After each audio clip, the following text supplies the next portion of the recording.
Aikaria matura ma Kanguo na Nachora thiini wa sub-location ya Ewaso Narok kaunti-ini ya Laikipia marateta ni wagi wa ndaraca iria inyitithanagia matura macio meri. Maugite riu maumanitie na gwithondekera ndaraca makihuthira migogo niguo kumahotithia kuringa rũĩ rwa Nachora, makiuga ciana cia thukuru itihotaga kwiringia ni ugwati uria umakũrĩire maitho. Hii community imejaribu wakati mwingine ikajaribu kutengeneza daraja ya hizi mamiti, ikabebwa ya kwanza, ikarudi tena ya pili, ikabebwa. Sasa yenye imebaki saa hizi ni ya tatu, na hii ya tatu imekuwa hata juzi karibu kubeba watoto.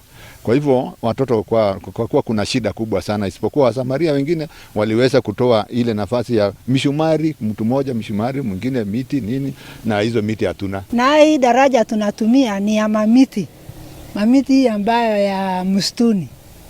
Sasa inayumba tu hivi, ni riski sana kwa watoto. Hatujaona maendeleo kwa hapa na tumeonewa, sielewi kama ni kuonewa ama ni nini, kwa sababu tutashinda sasa maendeleo ya kujenga barabara, kujenga shule ama kushinda kung'ang'ana maneno ya madaraja.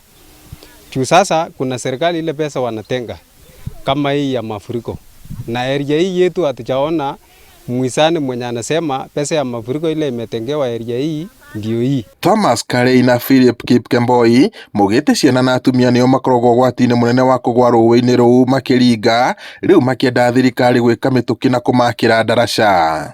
Nicholas Kipragat ni umwe wa arume aria makoragwo makirutira guteithiriria ciana kuringa rũĩ rũu, akiuga kuri na ugwati munene mangiaga guteithiririo. Sisi kama community tumejaribu kuelezea serikali yenye ilikuweko, tukaelezea hii yenye iko na ECD, watoto wanaendelea tu. Watu wa Kashakun wanaomba tu watengenezewe barabara, watengenezewe daraja, wajengewe nasari na hata pia mambo ya maji. Kwa uti ya binadamu nimejitolea kusaidia watoto wanafunzi kuvuka kwa shule yenye iko hapa.